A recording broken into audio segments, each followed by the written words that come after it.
Good evening. देखिए हम लोग ये आज टॉपिक आज हमारा हमने बताया था आपको अल्टरनेटिव क्लास चल रही है। तो आज हमारा जो टॉपिक है वो है साइंस का है। ठीक है, साइंस में हम आज पढ़ेंगे मोशन के बारे में हम लोग जानेंगे क्या है मोशन बारे में। पीडीएफ अगली है, आपको पता है पीडीएफ 2 है। तो वीडियो 2 हम लोग ये आ रही है, तो इसमें हम बात करेंगे इंपॉर्टेंट चीज़, इसलिए मैंने आपके लिए लाया हूँ।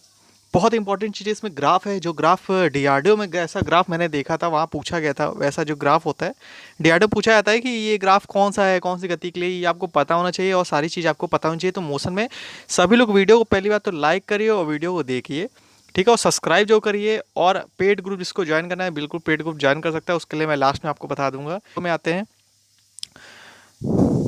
और दूसरी बात आपको ये कहना है कि डीएमआरसी में हमारे यहाँ 2 लड़कों का हुआ है, उनको मैं दिखाऊंगा आपको बहुत जल्दी। ठीक है, चलो हम पढ़ते हैं। मोशन में एक यूनिफॉर्म जो वेलोसिटी होती है, कांस्टेंट वेलोसिटी होती है, एक समान वेग और स्थिर वेग क्या होता है। एक समान वेग वही होगा जो एक समान रूप से बिल्कुल चल रहा होगा। कोई वस्तु होगा अगर एक समान रूप से चल रही है, ठीक है, समान रूप से मतलब समान समय अंतरालों समान दूरी तय कर रही है। अगर समान समय में मान लीजिए समय अगर हमारा है 3 और दूरी भी तय कर रही है 3, तो समान समय में समान दूरी तय विस्थापित होती है, तो उसको क्या कहते हैं हम लोग, एक समान वेग कहते हैं। ठीक है, ये जो वेग होता है कैसा वेग होता है, अचर वेग होता है, आपको पता होना चाहिए था। असमान वेग क्या होगा, जिस समान समय में असमान दूरी विस्थापित करती है, दूरी तय कर रही है, मतलब 3 घंटे का टाइम दिया है और 4 दूरी तय कर रही है, तो मतलब क्या है, असमान दूरी है। ठीक है, तो हम लोग इसको क्या कहेंगे, असमान गति, यूनिफॉर्म नॉन यूनिफॉर्म वेलोसिटी कहते हैं। तो समान और असमान आपको शायद मेरे हिसाब से समझ में आ गया होगा। अगली बात हम लोग करते हैं वेग। देखिए वेग क्या है आपको पता होना चाहिए। वेग बराबर होता है दी हुई दिशा में जो चली गई दूरी होती है और लिया गया जो समय होता है, उसका जो रेशियो होता है, अनुपात होता है, उसी को हम लोग क्या कहते हैं, वेग होता है। वेग का जो मापदंड होता है, बिल्कुल आपको याद होना चाहिए कि जो वेग का जो मात्रक होता है वो क्या होता है, मीटर पर सेकंड होता है। ये एक वेग कैसी राशि, सदिश राशि है। सदिश राशि पहचानने का तरीका ये है, जहाँ बा और वा से रिलेटेड कई पहचानने का एक ये मान लीजिए 80% तरीका ये है। 20% में कहीं कहीं दिक्कत आ जाती है। 80% ये तरीका है कि अगर बा है और वाह है तो वहाँ से आप पहचान सकते हैं कि ये सदिश राशि है। ठीक है, अगली बात करते हैं हम लोग। अगली हमारी बात ये है, ताक्षणिक वेग क्या होता है। ताक्षणिक वेग क्या होता है, किसी विशेष क्षण में वस्तु का वह वेग है। ठीक है, वो ताक्षणिक वेग होता है। अब जैसे हम लोग बात करते हैं, इसके बारे में हम लोग बात करेंगे।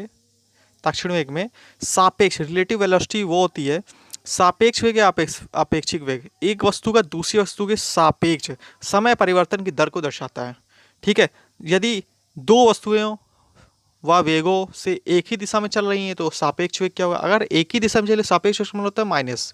याद करिए सीधे सीधे, कहीं भी अगर सवाल आ गया हो और सापेक्ष वेलोसिटी दे तो मतलब क्या है, पहली चाल माइनस का दूसरी चाल कर दीजिएगा तो सापेक्ष वेग निकल आएगा। और अगर विपरीत कह रहा है तो विपरीत में क्या होता है, पॉजिटिव हो जाता है, प्लस हो जाता है, v1 प्लस v2 होता है। ये दोनों सूत्र आप याद रखिए, इससे न्यूमेरिकल मैं कराऊंगा। ठीक है, अगला है सबसे इंपॉर्टेंट चीज़, डीआरडीओ में इससे क्वेश्चन आया था, औसत वेग से आया था कि औसत वेग होता क्या। औसत वेग ये होता है कुल विस्थापन बटे कुल लगा समय के रेशियो को हम लोग औसत वेग कहते हैं। यदि वस्तु को वेग निश्चित दिशा में एक समान दर से परिवर्तित होता रहता है तो औसत वेग क्या होगा, जो प्रारंभिक वेग होगा मतलब u और जो अंतिम वेग होगा v, उसका दोनों का जोड़ बटे में कुल समय कितना हो गया t, u plus v upon में t बन गया सूत्र हमारा। ठीक है, कुल समय। अब जैसे हमने एक बार बताया, प्रारंभिक वेग हमारा दे रहा है 2 और अंतिम वेग दे रहा है 3 और समय हमारा कितना दे रहा है 5, तो हमारा क्या हो जाएगा 3 2 5 बटे 5 5 1 आ जाएगा, इसका औसत वेग आ जाएगा। ठीक है, तो आप ये फॉर्मूला बिल्कुल रट लीजिए कायदे से। चलिए नेक्स्ट आते हैं हम लोग। अब मैं ये जो ग्राफ बता रहा हूँ ये वेरी इंपॉर्टेंट ग्राफ है, आपको सारे ग्राफ बिल्कुल रट लेने हैं, याद रखने हैं। समय विस्थापन ग्राफ, समय अक्ष समय समांतर के समान एक सरल रेखा है। ठीक है, देखिए ये विस्थापन है, ये समय है, टी दे रहा हुआ है। देखिए स्थिर वस्तु, अगर कोई वस्तु स्थिर है, ठीक है, विरामावस्था में है, तो आप देख लीजिए ये चल रही रेखा, ये भी क्या है, विरामावस्थित पोजीशन है, स्थिर वस्तु पोजीशन, इसको याद रखिए। इसका जो वस्तु का वेग होगा, वेग क्या होगा वहाँ पर शून्य होगा, और ढाल वही हमारा क्या होगा, ढाल भी हमारा क्या होगा, शून्य होगा। ढाल को हम लोग एम से रिप्रेजेंट करते हैं। नेक्स्ट आते हैं हमारा ये, इसमें क्या होता है, विस्थापन जो होगा वो समय के साथ क्या होगा, बढ़ रहा होगा। ठीक है, विस्थापन क्या होगा, समय के साथ बढ़ रहा होगा, तो नियत वेग से दूर वस्तु जाती है, ये देखिए सीधे ये जा रही है, तो ये विस्थापन है समय के साथ क्या है, बढ़ रहा है। ये बिल्कुल अच्छे से याद रखिए। ठीक है, इसको आप पढ़ सकते हैं, आराम से देख लीजिए, बहुत बहुत इंपॉर्टेंट, क्योंकि डीआरडीओ में ऐसे 4 एक बार चित्र दे दिया था, उसमें पूछा था कि विस्थापन का कौन सा है, तो लड़के लटक गए थे, क्योंकि ये लोग रटते हैं नहीं, किसी को पता ही नहीं है भाई। तो सभी लोग याद रखिए, इसलिए मैं इंपॉर्टेंट चीज़ आपको पढ़ाता हूँ।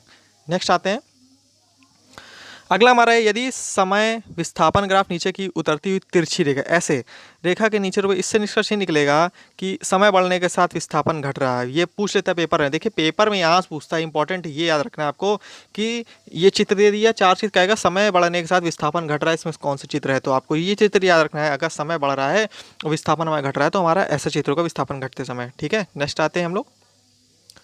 अगर ये कह देगा कि वस्तु का अगर वेग बढ़ रहा है, ठीक है, क्या वस्तु का वेग बढ़ता है, तो हमारा चित्र में ये ढाल इसकी ऐसे होगी, एम ऐसे हो जाएगी, ये ध्यान रखिए बिल्कुल अच्छे से। ठीक है, नेक्स्ट आते हैं। नेक्स्ट हमें याद रखना है कि वस्तु असमान वेग से गतिमान है, लेकिन वेग कभी बढ़ता कभी घटता। अब वेग बढ़ रहा है फिर घट रहा है, बढ़ रहा है घट रहा है, तो ये क्या हो जाएगा, जिगजैग मोशन दिख रहा है, तो वेग बढ़ रहा है घट रहा है, तो यहाँ से पकड़ सकते हैं हम लोग। अगला, अगर क्या होगा, गतिमान है अनंत वेग से गतिमान है, अनंत वेग से, तो ये होगी, बिल्कुल याद रखिए, यही पेपर में पूछा गया था, मैं आपको बता दे रहा हूँ, बिल्कुल ध्यान से देख लीजिए, 2014 के पेपर में यही आया था कि ये जो है हमारा असंभव है, तो इसको बिल्कुल रट लीजिए कायदे से। ठीक है दोस्तों, तो अगर आपने प्लीज़ चैनल सब्सक्राइब नहीं किया है, चैनल को सब्सक्राइब करिए, वीडियो को लाइक जरूर करिए, और टेलीग्राम चैनल से हमारे जुड़िए, वहाँ टेलीग्राम नंबर ये है, वहाँ जुड़िए, वहाँ आपको PDF वगैरह मिल जाएगी, और सारे टेस्ट वगैरह इन्फॉर्मेशन वहीं मिलेगी। व्हाट्सअप में आप जुड़िए, वहाँ इंक्वायरी ले सकते हैं, क्योंकि आपको हम पेड ग्रुप में आप जुड़िए। ठीक है, अब मैं आपको बताता हूँ कुछ चीज़ें। ये हमारा पेड ग्रुप का फीस स्ट्रक्चर आप बिल्कुल देख सकते हैं। 6 मंथ का प्लान 2500 है, इसमें आपको PDF मिलेंगी, जो इंपॉर्टेंट वीडियो होगी वो आपको मिलेगी। ठीक है, इसमें सारे फ्री टेस्ट मिलेंगे, 15 साल के आपको क्वेश्चन मिलेंगे, इसमें आपको ऑब्जेक्टिव क्वेश्चन हमारे पास जैसे लेथ के ही कम से कम 2500-3000 के आसपास बिल्कुल क्वेश्चन है, इससे बाहर तो कुछ आ ही नहीं सकता, ये तो 110% है। जैसे अभी हमारे DMRC में एक लड़का लगा है, DRDO में भी लगे हैं, ठीक है, और लोको पायलट का तो बहुत अच्छा रिजल्ट हमारा गया था। तो इसी प्रकार हम लोग उसी अकॉर्डिंग हम लोग अच्छी तैयारी करते हैं। बिल्कुल आप मुझे बताइए आपको कौन सी तैयारी करानी है। जैसे अभी लड़के हमारे पेड ग्रुप में जुड़े हैं, असिस्टेंट बोरिंग टेक्नीशियन तैयारी कर रहे हैं, मेट्रो की तैयारी कर रहे हैं, तो उनको बिल्कुल लगे हुए हैं, उनके साथ हम लोग उनको डेली मॉर्निंग में PDF मिल जाती है। ठीक है, तो ऐसे ही आप भी ज्वाइन करिए। अगर आपको बहुत बेस्ट तैयारी करनी है, कोई बहुत बड़ा प्लान नहीं है, आपको अदर चैनल के अकॉर्डिंग आप खुद देख सकते हैं हमारे कितना सस्ता प्लान है। अगर 6 मंथ के लिए 2500 रुपये कोई वो नहीं है, पर मंथ के लिए आप 500 रुपये पे कर सकते हैं। बिल्कुल आप 1000 क्वेश्चन ये सब देख सकते हैं, बिल्कुल कायदे से देख लीजिए। ओके, और ये हमारा बिल्कुल पढ़ सकते हैं। टेलीग्राम चैनल ये व्हाट्सअप है, टेलीग्राम जोड़ेंगे आपको ही फायदा है। वहाँ चैनल को वहाँ भी जाके सब्सक्राइब करिए, मशीनिस्ट क्लासेस सर्च करिए, टेलीग्राम नंबर डाल के आपको वहाँ पर मिल जाएगा। और व्हाट्सअप नंबर हमारा ये है, व्हाट्सअप नंबर जुड़िए, बिल्कुल सारी इंक्वायरी आप लिख सकते हैं। चलिए ठीक है, ओके, थैंक यू, जय हिंद।